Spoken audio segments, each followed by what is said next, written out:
Assalamualaikum warahmatullahi wabarakatuh.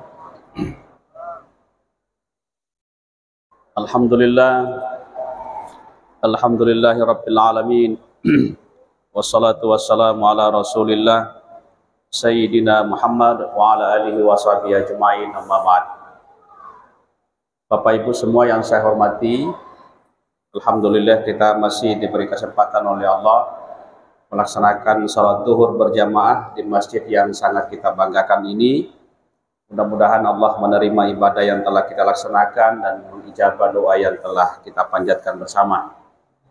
Dan para ustadz, para kiai yang hadir, para ulama ataupun yang mendengarkan ta'lim ini dari luar atau yang menonton video di YouTube ini, saya senantiasa mengharapkan koreksi apabila nantinya ada yang keliru yang saya sampaikan. Dan juga titipan dari panitia bahwa ceramah ini Bapak Ibu bisa ditonton di YouTube Masjid Raya Darussalam Samarinda. Mari bersedekah ke masjid kita dengan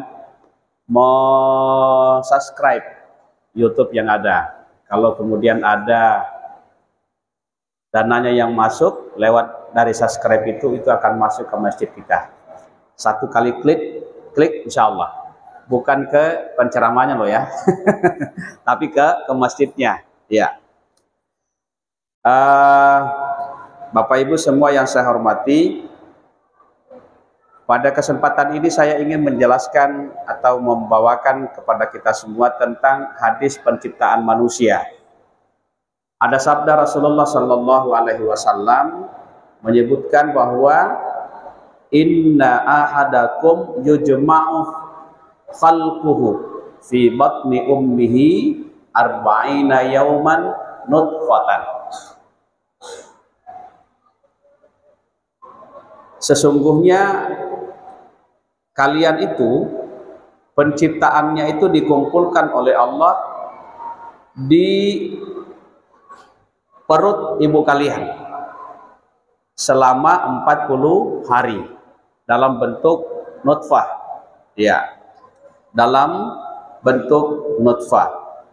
Di hadis yang lain dikatakan innan nutfata idza waqa'at fir rahim qarat fi kulli syahrin wa dhufur fatamkusu arba'ina yawman summa tanhadiru fir rahim fatakunu alaqah. Ini artinya Bapak Ibu semua yang saya hormati, bahwa sebagaimana yang kita ketahui bahwa ada beberapa tahap perkembangan janin di dalam rahim ibu itu. Yang pertama adalah bentuk nutfah. Tahap pertama yang disebut dengan nutfah. Bagaimana awal terjadinya nutfah? Rasulullah menjelaskan innallaha idza arada khalqa abdin, sesungguhnya Allah jika ingin menciptakan hamba, seorang hamba, fajama'ar rajulu imra'atah,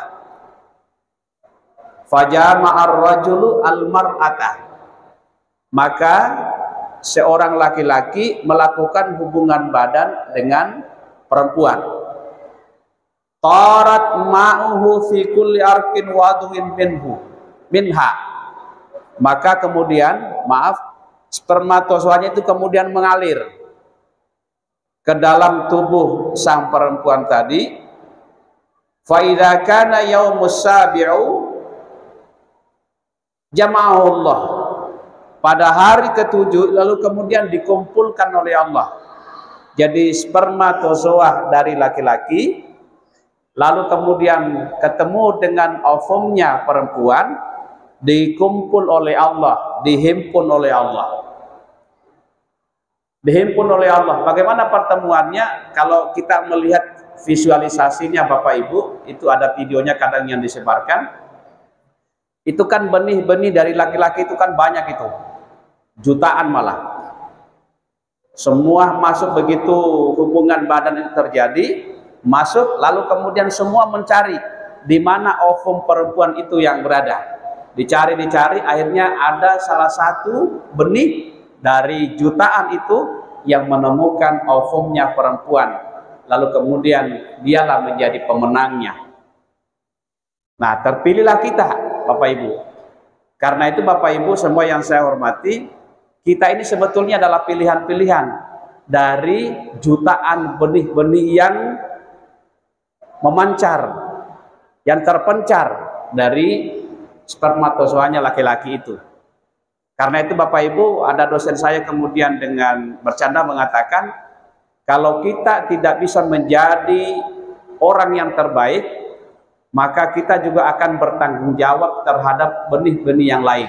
Karena mereka akan marah, gara-gara ikam, ulun kada jadi. Nah, itu kan, ikam yang dipilih menjadi seorang manusia. Tak taunya ikam lahir, kada bermanfaat bagi orang lain. Nah, itu nanti bentuk pertanggung jawabnya. Di samping akan bertanggung jawab kepada Allah Subhanahu wa Ta'ala. Lalu kemudian apa yang terjadi? Summa ahdarahu kullarukillahu. Kemudian Allah akan menghadirkan semua turunan-turunan kita, kakek buyut kita, kecuali Adam. Kecuali Adam. Jadi berarti termasuk anak-anak Adam yang masuk dalam turunan garis keturunan kita, itu akan dihadirkan. Itu pada hari ke-7, paling tidak 40 hari pertama. Pertanyaannya, untuk apa dihadirkan? Untuk apa dihadirkan itu? Di dalam ini dikatakan fi ayyi suratin ma syaa rakkabak. Dalam bentuk apa Allah akan menyusun tubuhmu, membuat kerangka tubuhmu. Jadi surah itu diterjemahkan bentuk, bisa juga bermakna gambar.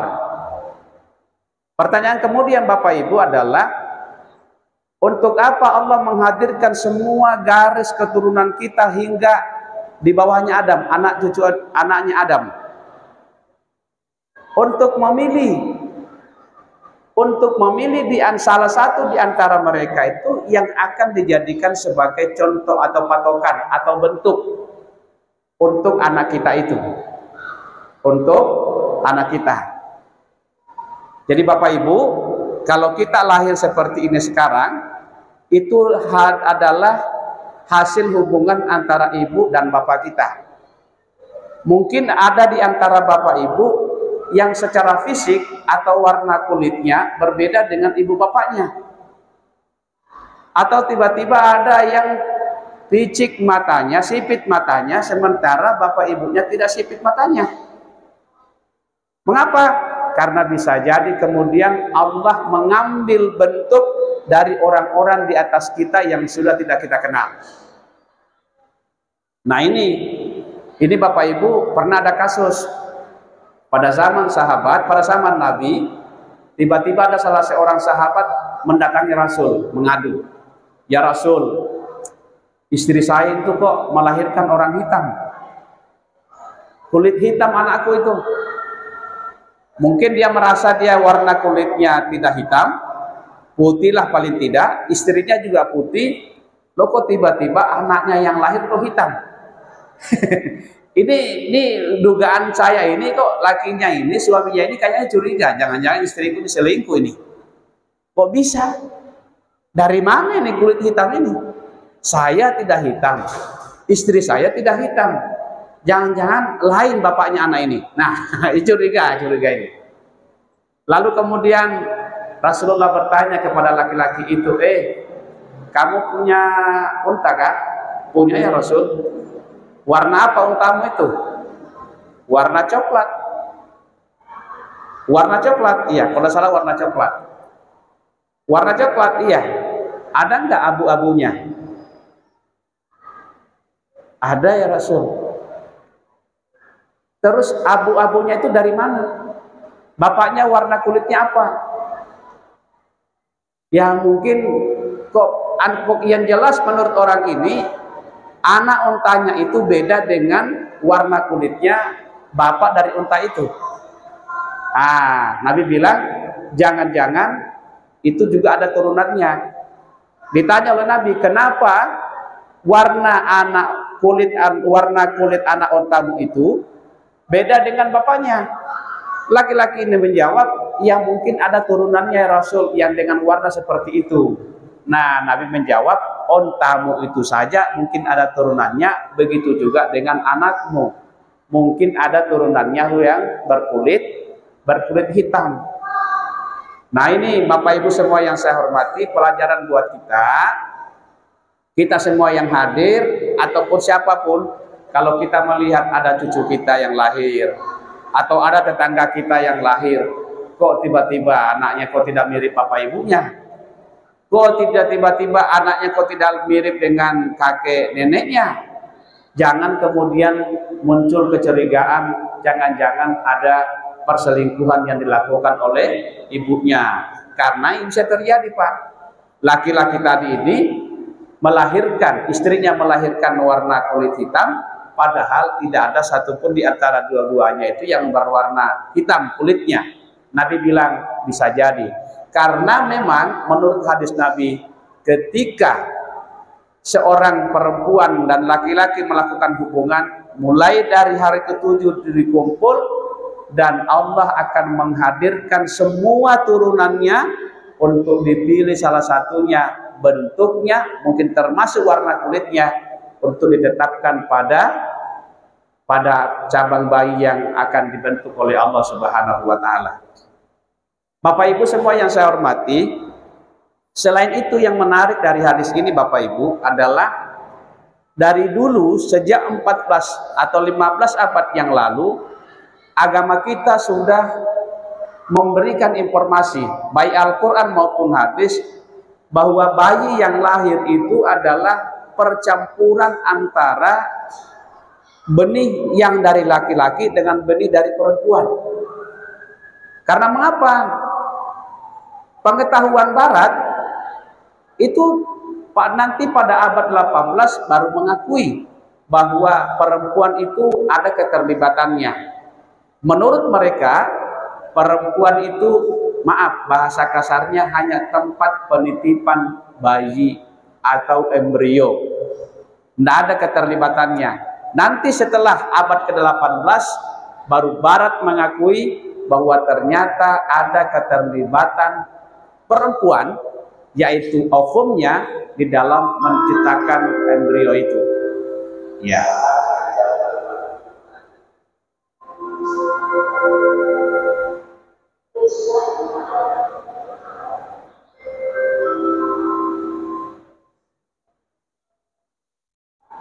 Ya, kemudian yang kedua Bapak Ibu, sekarang ini kan perkembangan sains luar biasa. Orang bisa punya anak tanpa melakukan hubungan badan. Bagaimana itu hukumnya? Ada orang suami istri yang sudah lama menikah, nggak punya keturunan. Akhirnya kedokteran menawarkan bayi tabung.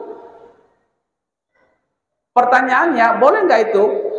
Ulama kita mengatakan boleh selama benih itu diambil dari laki dan perempuan yang sudah terikat dengan pernikahan yang sah. Boleh.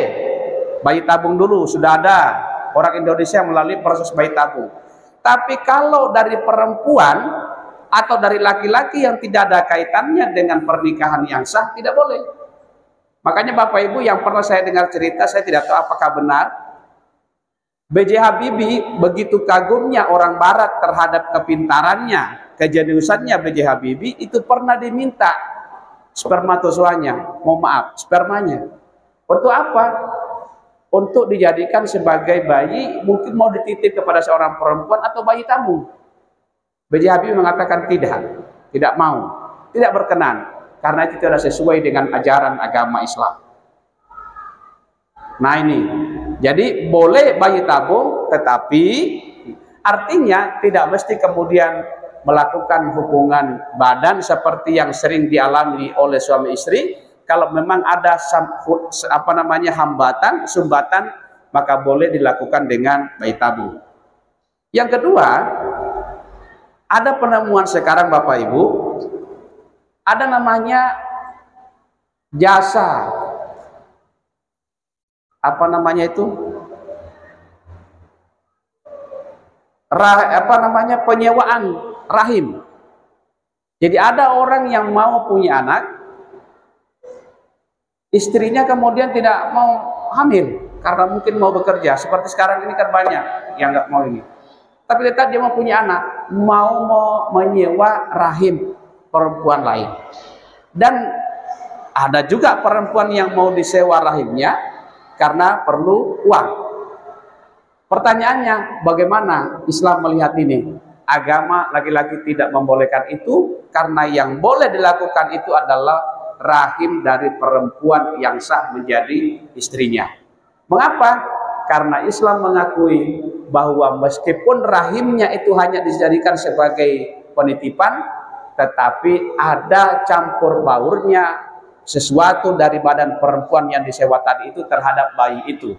Nah, mungkinlah kemudian anak itu diklaim sebagai anak si perempuan dari istri laki-laki ini tadi ini, sementara yang menghamilkan itu adalah perempuan lain. Nah, itu.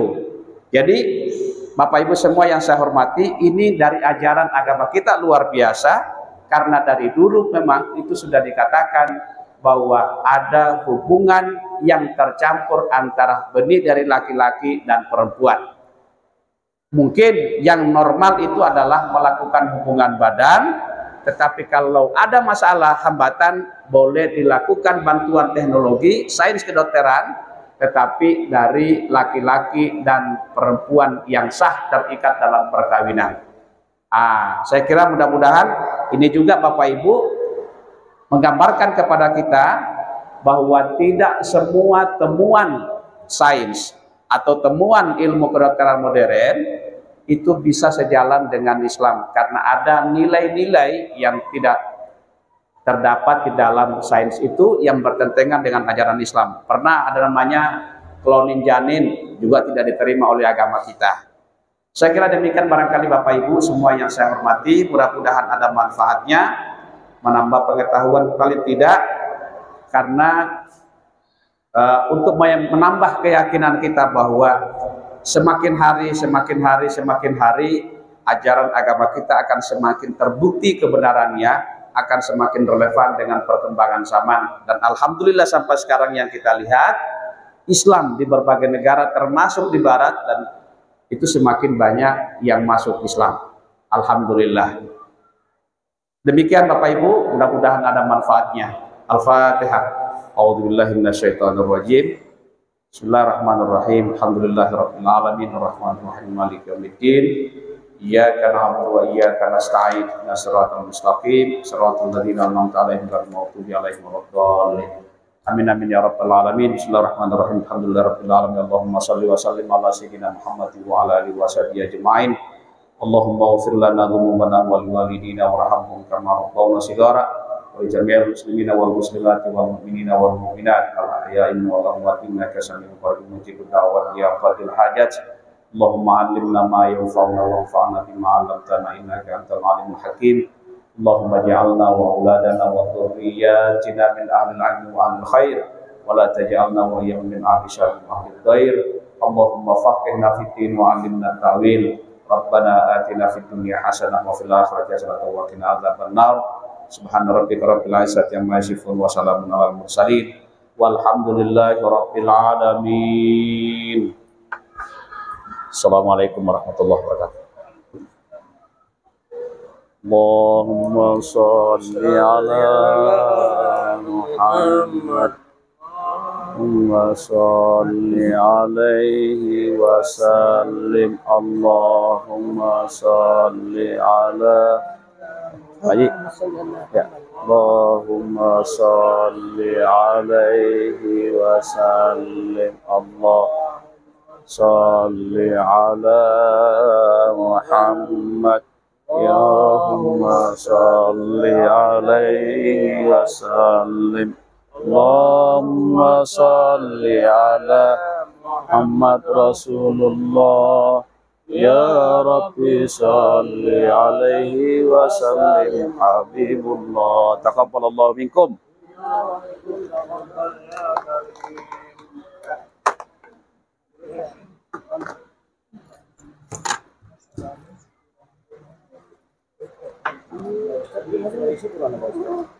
Di Sulbar, Pak. Kita di mana? Kenalan dan pengurus masjid saya itu Pak Ustadz. Di mana? Pengurus masjid saya, pembina masjid saya Di mana? di Sleman Citra. Pak Citra. Mahyudin. Oh, Pak Mahyudin. Iya. Oh iya, sekampung saya, Pak. Oh betul. Iya, iya. Ya, lama nggak ketemu.